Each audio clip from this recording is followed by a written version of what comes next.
Hello everyone, अमृत classes में आपका स्वागत है। मैं अमरीश मौर्य आज आपको साधारण ब्याज के क्वेश्चंस को डिस्कस करूंगा। आज जो क्वेश्चंस मैं आपको समझाऊंगा ये किस्त वाले क्वेश्चन है, इंस्टॉलमेंट वाले क्वेश्चन है, साधारण ब्याज के इंस्टॉलमेंट वाले क्वेश्चन है। इसको मैं आपको समझाऊंगा, ठीक है। समझाने के पहले मैं आपको कुछ ये बताना चाहूँगा कि इसके पहले जैसा कि आपको पता है कि मैं टाइप वाइज सारे वीडियो बना रहा हूँ, ठीक है। इसके पहले टाइप वाइज मैंने 15 वीडियो में बना चुका हूँ और उसको अपने चैनल पे अपलोड कर दिया है। प्लेलिस्ट में आप जाइए, वहाँ से एक एक वीडियो करके देख लीजिए।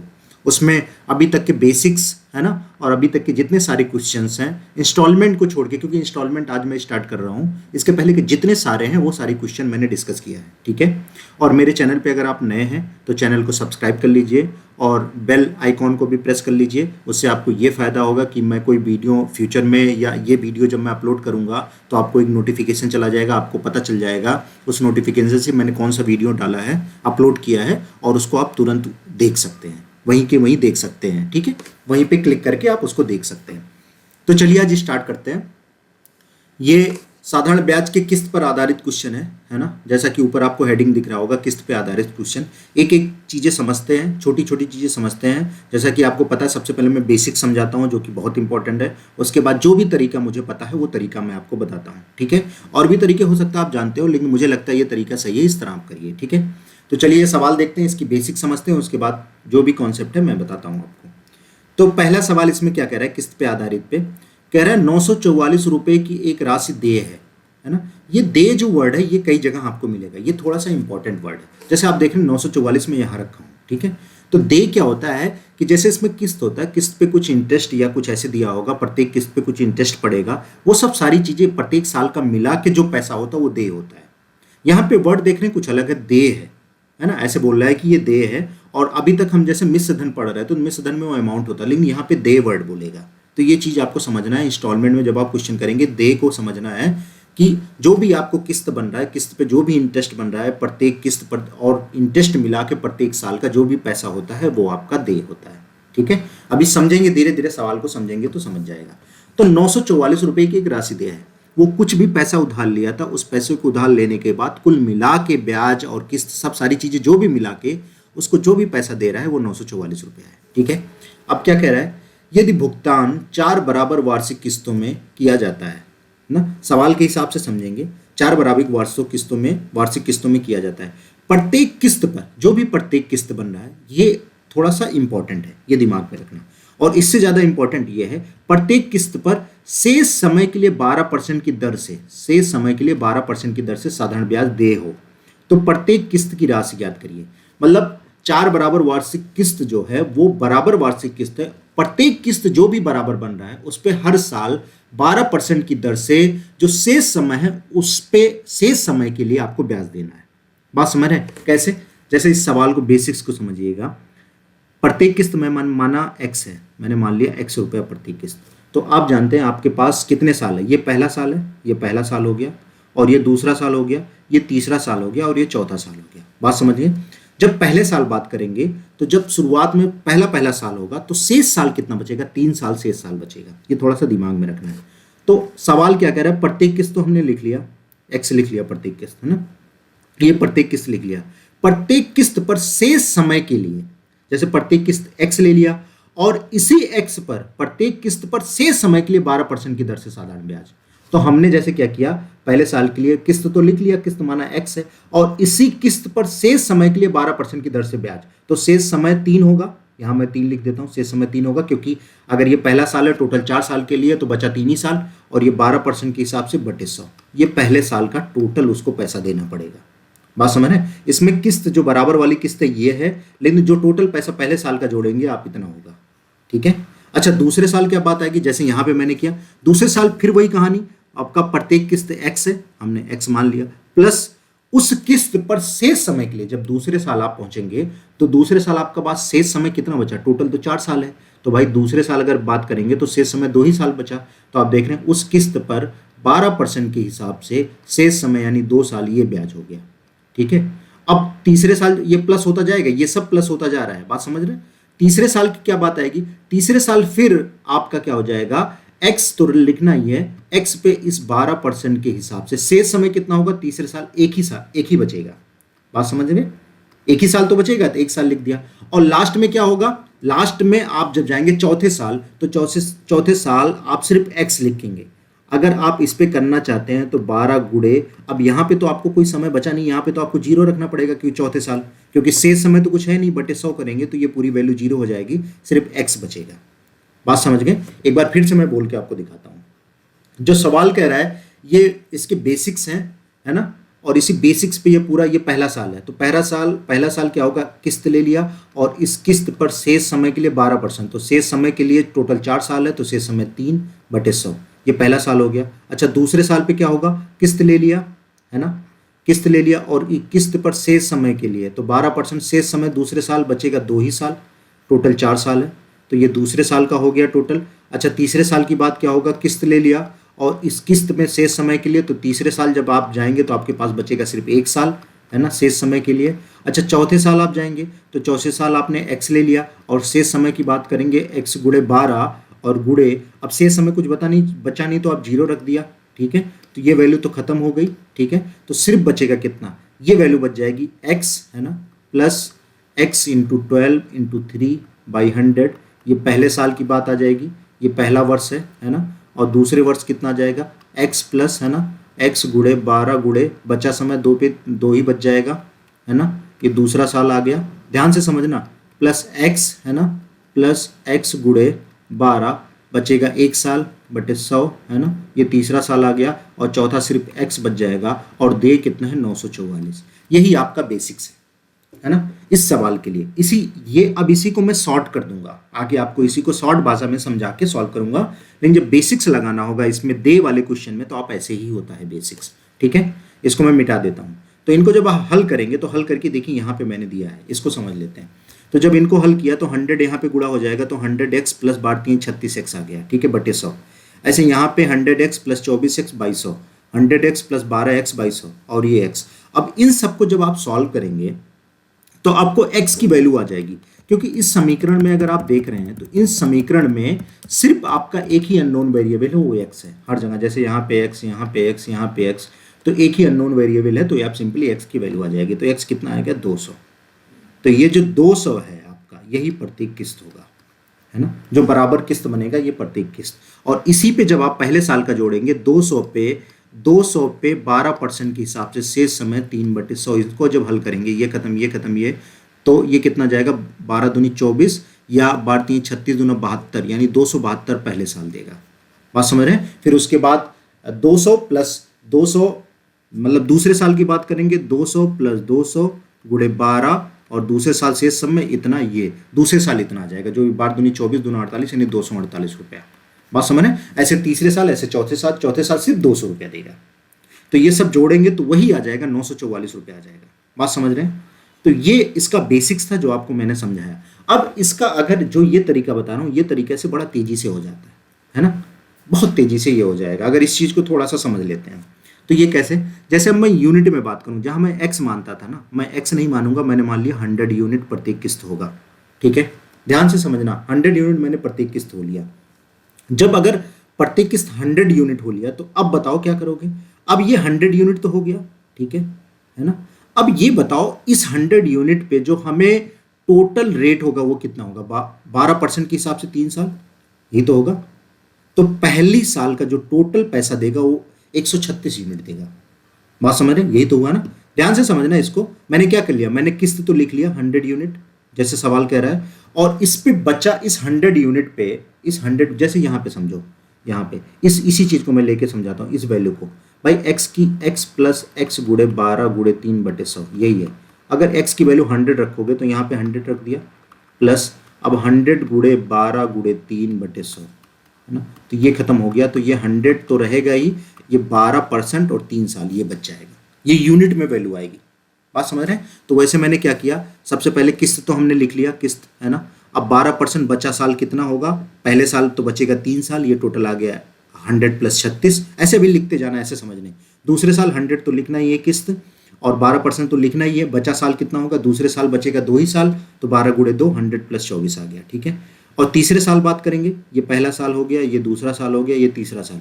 100 यूनिट तो लिखना है किस्त, और इस किस्त पे 12% के हिसाब से बचे साल, तो 12% लिख दिया, बचा साल, तीसरे साल एक ही साल बचेगा, तो ये 100 + 12 आ गया। ठीक है, अब फिर चौथे साल की बात करेंगे, तो चौथे साल ये 100 तो लिखना ही है, ये 12% के हिसाब से यहाँ कोई साल नहीं बचेगा, तो हमने 0 लिख दिया, तो 12 × 0 0, यानी 100 + 0। बात समझ रहे हैं? अब जब इनको आप जोड़ेंगे ना, तो इनको आप जोड़ेंगे, यही आपका डे यूनिट हो जाएगा। ये पूरी वैल्यू आप जब जोड़ते हैं ना, ये पूरी वैल्यू, तो ये पूरी वैल्यू आपकी आ जाएगी 472 यूनिट, यही डे है। बात समझ रहे हैं? और इसी 472 यूनिट की वैल्यू 944 आपको दिया है। बात समझ रहे हैं? तो 472 यूनिट का मान 944 है। कितना? 944 रुपया। तो बताओ, एक यूनिट की वैल्यू 2 रुपया हो गया कि नहीं? है ना? तो हमने माना कितना था? हमने किस्त माना था, हमारा किस्त कितना यूनिट है? 100 यूनिट। यहाँ देखो 100 यूनिट किस्त माना था कि नहीं? तो इस 100 में 2 से गुणा करोगे तो 200 रुपया आ जाएगा प्रत्येक किस्त का मान। बात समझ रहे हैं? प्रत्येक किस्त का मान आ जाएगा 200 रुपया। ठीक है, तो हमें यहां से दे मिल गया। तो इस सवाल में जानते हो आपको क्या दिया रहेगा? इस सवाल में आपको या तो दे दिया रहेगा तो किस्त पूछेगा, किस्त दिया रहेगा तो दे पूछेगा। तो फाइनली हमें बार बार यही यूनिट निकालना होगा। अगर दे यूनिट आप निकाल लो, है ना, और ये यूनिट आपको पता रहता, अगर ये वैल्यू दिया है, जैसे यहाँ पे मान लो 200 रुपया दिया होता, तो आप 200 रुपया, 100 यूनिट का मान 200 रुपया, तो एक यूनिट का मान 2 रुपया। ठीक है, तो 472 यूनिट का मान निकाल लेते तो 944 रुपया आ जाता। ठीक है, अब इनको जो है, अब इनको हम क्या करेंगे, इनको हम एक सिंपल तरीके से और सॉल्व करते हैं। ठीक है, सिंपल तरीका और एक देख लेते हैं, है ना। इसको और थोड़ा शॉर्ट कर सकते हैं, जो चीज़ें मैंने इतना मतलब एक्सप्लेन किया आपको, इसको और शॉर्ट करके बनाया जा सकता है। ठीक है, वो कैसे कर सकते हैं? जैसे आपको ये पता है, इस चीज़ में आपको ये पता था 100, ये 4 साल के लिए था, तो ये जो 100 यूनिट प्रत्येक किस्त माना था, ये 4 बार आएगा ही। बिल्कुल आएगा कि नहीं? क्योंकि 4 बार के लिए किस्त था, 4 बराबर किस्त था, तो हमने 100 × 400 लिख लिया। और आपको ये पता था, ये जो 12 था ना, ये 12 हर जगह आएगा। 12 हर जगह आएगा कि नहीं? 12, है ना, क्योंकि ये रिमेनिंग जो बच्चा समय होगा, यहाँ 3 आएगा, यहाँ 2 आएगा, यहाँ 1 आएगा और यहाँ 0 आएगा। तो हमने क्या किया, हमें पता था 4 बराबर किस्त है, 4 × 100 कर लिया। ठीक है, और ये प्लस 12 को रख लिया। अब अगर बच्चा समय बोलता है, जैसे 4 साल के लिए है, तो 3 2 1 0 ऐसे लिख लिया आपने, प्लस करके। बात समझ रहे हैं? जैसे अगर ये 6 साल के लिए होता तो कैसे करते? 6 × 100, है ना, प्लस 12। अब बच्चा समय कितना? 5 + 4 + 3 + 2 + 1 + 0। देखिए 6 बार हो गया, 1 2 3 4 जोड़ेंगे, एक कम करके करना है। अगर मान लो ये 8 साल के लिए होता तो 8 × 100, है ना, प्लस 12% ये रेट है ना, तो 7 + 7 + 6 + 5 + 4 + 3 + 2 + 1 + 0। पास में इन्हीं को बस जोड़ देना, गुणा कर देना, टोटल रेट बन जाएगा, मतलब दे बन जाएगी, टोटल दे यूनिट आ जाएगी। तो यहाँ पे कैसे किया हमने? 4 × 100, 400 ये हो गया। ठीक है, और फिर कितना हुआ? ये 12% के हिसाब से बचा समय 3, फिर बचेगा 2, फिर बचेगा 1, फिर बचेगा 0। इनको जोड़ोगे 3 2 5 1 6, 12 6 72, है ना, तो 400 ये 72, ये 472 यूनिट ये दे हो गई। ठीक है, और इसी की हमें वैल्यू दिया 944। ठीक है, तो इसकी वैल्यू 944 दिया है, तो 472 यूनिट की वैल्यू 944, तो एक यूनिट का मान 2 रुपया। तो 100 यूनिट का यहाँ से मान निकाल लिया, 200 रुपया प्रत्येक किस्त का मान आ गया। बात समझ रहे हैं? इतना सिंपल करते चलना है। अब देखिए, मैं आगे के सवाल आपको लगा के दिखाता हूँ। आगे के सवाल आप देख रहे हैं कि इसी आधार पे, इसी बेस पे लगाते हुए चलेंगे। ठीक है, तो आपको समझ में, एक बार अगर आपको और नहीं समझ में आता तो एक बार बेसिक्स और इसके देख लीजिए, जैसे मैंने समझाया था, धीरे धीरे वीडियो करके, है ना, स्लो स्पीड में करके उसको समझिए। जैसे ये सवाल देखते हैं, अब देखिए मैं उसी तरह करूंगा। ये 1740 रुपये की एक राशि 5 बराबर वार्षिक किस्तों में देय है। हमें ये देय पता है 1740, और 5 बराबर वार्षिक किस्त है। ठीक है, यदि प्रत्येक किस्त पर शेष समय के लिए, वही लिखा है, 8% की दर से साधारण ब्याज देय हो, तो प्रत्येक किस्त की राशि क्या होगी? ठीक है, प्रत्येक किस्त की राशि क्या होगी, ये चीजें आपको बतानी है। तो हमने क्या कर लिया, हमने, जैसे आपको पता है प्रत्येक किस्त आपको 100 यूनिट मान लीजिए, है ना, प्रत्येक किस्त आपका कितना है? 100 यूनिट हमने मान लिया। कितना यूनिट? 100 यूनिट। ठीक है, तो 100 यूनिट अगर आपने मान लिया, जैसे ऊपर के हिसाब से समझना, तो अभी पहले मैं इस तरह समझा देता हूँ। ये 100 यूनिट है ना, पहले साल बात करेंगे, तो 100 यूनिट ये तो कर लिया आपने, और रेट कितना है? 8%, है ना, 8% के हिसाब से बचा समय, तो बचा समय 4 हो जाएगा। फिर ये पहले साल की बात बता रहा हूँ, ये मैं पहला साल है। ठीक है, अच्छा, दूसरा वर्ष 100 यूनिट तो रखना ही है, और 8% रेट रहेगा, बचा समय कितना हो गया? 3, है ना। तीसरे साल कितना हो जाएगा? 100 यूनिट तो रखना ही है, 8%, बचा समय कितना होगा? 2। अच्छा, चौथे साल क्या होगा, है ना, चौथे साल 100 यूनिट रखना ही है, 8% बचा समय 1 है ना। 5वें साल क्या करना है, 100 यूनिट तो है ही, 8% बचा समय कितना, इतना, इन्हीं को जोड़ना है। अब ये देख रहे हैं, इनको इतना करने की हमें ज़रूरत नहीं है, हमें ये पता है ये 100 यूनिट कितनी बार आया, देख रहे हैं 5 बार, क्योंकि 5 बराबर किस्त है ना। तो हमने क्या कर दिया, ये 5 गुणे 100 कर लिया प्लस, है ना। और ये 8 देख रहे हैं, हमेशा 8 कॉमन आएगा सब में, ठीक है। तो हमने 8 कॉमन रख लिया, ठीक है। अब बचा समय इनको जोड़ लो ऐसे प्लस करके, 4 + 3 है ना, क्योंकि 5 साल के लिए था तो एक कम करके 4 3 2 1 0, इन सबको जोड़ लो। 4 3 7 2 9 1 10 है ना, 10 8 80 और 580 यूनिट ये दे आ गई, ये दे यूनिट है, ठीक है। और 580 यूनिट की वैल्यू है 1740 रुपया, ये गिवन है। तो 1 यूनिट की वैल्यू है 3 रुपया, तो 100 यूनिट की वैल्यू यहाँ से निकाल लो, 300 रुपया आपकी किस्त आ जाएगी। बात समझ रहे हैं, सिंपल। दूसरा सवाल देखते हैं। अब हम लोग डायरेक्ट करते हुए चलेंगे, इतना बेसिक्स आपको मैंने बता दिए। ये सवाल देखते हैं, ठीक है। कह रहा है 110 रुपये वार्षिक अदायगी, प्रत्येक किस्त अदायगी, वार्षिक अदायगी ये किस्त होता है, ठीक है, प्रत्येक किस्त का। यहाँ पे देखिए किस्त का मान दिया मैंने आपको, 2 सवाल आपको दे पे बता दिया, 2 सवाल आपको किस्त पे मैं बता दूंगा अगर ये इसमें किस्त दिया हो, ठीक है। 2 बहुत होते हैं इस बेसिक्स को समझने के लिए, उसके कॉन्सेप्ट को समझने के लिए। 110 रुपये आपका प्रत्येक किस्त है, यदि 5 वर्षों तक अदा की और ब्याज की वार्षिक दर 5 प्रति वर्ष हो। बात समझ रहे, सेम कॉन्सेप्ट है, लेकिन इसमें देखिए ये वर्ड नहीं लिखा है कि किस्त पर बचे समय के लिए, है ना, इस % के हिसाब से ऐसे करना है, नहीं लिखा, लेकिन आप तुरंत समझ जाएंगे, उसी तरह आपको इसको सॉल्व करना है। बात समझ रहे हैं, 110 रुपया वार्षिक अदायगी प्रत्येक किस्त पर 5 वर्षों तक अदा की जाए और ब्याज की वार्षिक दर 5% प्रति वर्ष हो, कितना रुपया कर्ज का भुगतान हो जाएगा। इसमें दे पूछा है, तो हमें सिंपली क्या करना है, अब 100 यूनिट आप प्रत्येक किस्त मान लो 100 यूनिट, तो जब प्रत्येक किस्त आप मान लेंगे 100 यूनिट प्रत्येक किस्त, अब ये लिखने की एग्जाम में थोड़ा जरूरत है, आपको पता चल गया 100 यूनिट है प्रत्येक किस्त। अब क्या करेंगे, 5 साल के लिए, तो सबसे पहले 5 गुणे 100 तो हो गया, ठीक है, प्लस अब क्या करना है, 5% रेट है तो 5% लिख लिया। अब बताओ कितने साल के लिए, ये 5 वर्षों के लिए था ना, 5 वर्षों के लिए, तो ये घटा के 1 साल, 4 3 2 1 0, ठीक है। ये टोटल जोड़ेंगे, 4 3 7 दोनों 1 10, ये 50 आ गया, और ये 550 यूनिट आ गया, 550, ठीक है। अब ये बताओ, इस 100 यूनिट की वैल्यू आपको पता है, 100 यूनिट की वैल्यू आपको कितना है, यहाँ पे ध्यान से समझना, ये देखना 100 यूनिट की वैल्यू 110 रुपये है, 100 यूनिट की वैल्यू 110 रुपये, ये एग्जैक्ट वैल्यू, ये यूनिट है, तो 1 यूनिट का मान बता दो आप, तो 1 यूनिट का मान 110 रुपया बटे 100, ठीक है। तो ये कितना होगा, ये कट गया, इसको 11/10 ही रुपया आप ऐसे रहने दो, अभी कट जाएगा 11/10 रुपया। तो 550 यूनिट का मान बता दो, तो 550, यही तो आपका दे है ना, यही तो आपका दे है 550, तो 11/10 यूनिट, तो 550 में 11/10 से आप जब गुणा करेंगे ना, तो ये इससे खत्म हो गया, तो ये कितना हो जाएगा, 11×5=55, 5 आ गया, 11×5=55, 5×60 605 रुपये आपको दे होगा। बात समझ रहे हैं। अब इसको जितना तेज आप कर सकती हैं, मैं आपको समझाया हूँ तो इतना समय लगा, जब एग्जाम में आपको करना होगा तो ये फटाफट जुड़ जाता है, इसमें कोई ज़्यादा दिक्कत नहीं आती। बात समझ रहे हैं, इनको जोड़ने में ये बहुत ज़्यादा नहीं है, ये 10 साल का भी दे देता है तो आपको जोड़ने में ज़्यादा दिक्कत नहीं होती। और ये पता है, ये नेचुरल नंबर है, आप नेचुरल नंबर आप जानते हैं सिग्मा एन कैसे जोड़ा जाता है, तो अब ज़्यादा भी बड़ा दे दे तो सिग्मा एन वाले कॉन्सेप्ट भी लगा सकते हैं, ठीक है। छोटा है इसलिए मैंने ऐसे ही ऐड कर लिया। अच्छा, ये 4 नंबर देखते हैं क्या कह रहा है, 4 नंबर, ठीक है।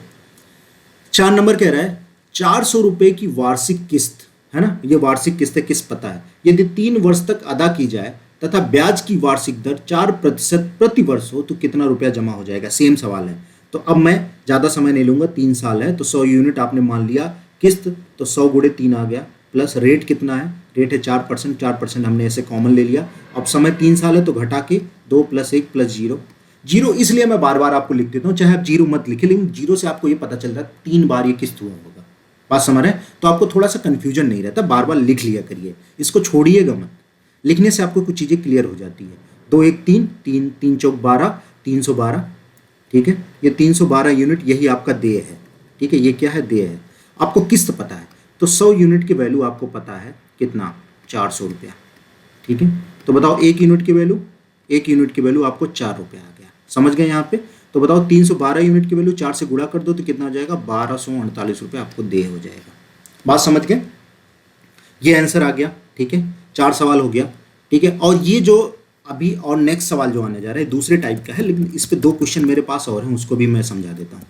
इस तरह कम से कम आपको पता चल जाएगा कौन कौन से क्वेश्चन मैं आपको डिस्कस करूँगा आगे, ठीक है। ये अगले वीडियो में मैं करूँगा, है ना, छोटे छोटे वीडियो बना के आप पढ़िए उसको। छोटे वीडियो में ये फ़ायदा होता है कि कभी जैसे ज़्यादा बड़ा वीडियो होता है तो उसमें आपको ये दिक्कत एक होती है कि आप बीच में ही छोड़ देते हैं, कभी कुछ करने लगे। ऐसे छोटी वीडियो अगर 20 मिनट 30 मिनट का होता है तो कभी भी आप किसी भी टाइम नॉर्मली देख सकते हैं, ठीक है।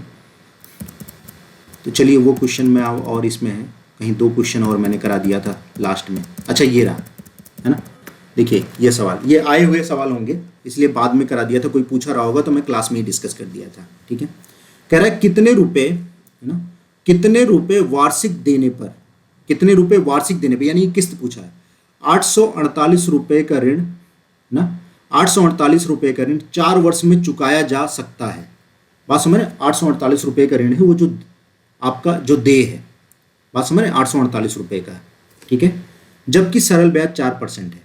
अब कैसे करेंगे, अब देखिए इसको सिंपल ऐसे ही करना है आपको। ये 100 यूनिट है ना, सिंपल ऐसे ही कर लीजिए। देखिए कैसे, कितनी बार में, 4 वर्ष में है तो 100 यूनिट प्रत्येक किस्त माना, 100 गुणे 4 प्लस रेट कितना है 4% है, और 4 वर्ष है तो कैसे करेंगे, 3 + 2 + 1 + 0, है ना।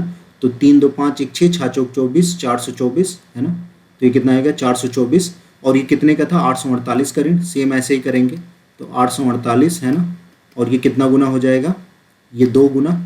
अभी किस्त कितना है, तो 100 यूनिट हमने किस्त माना, 100 में 2 गुना कर दिया तो ये कितना आ जाएगा 200 रुपया।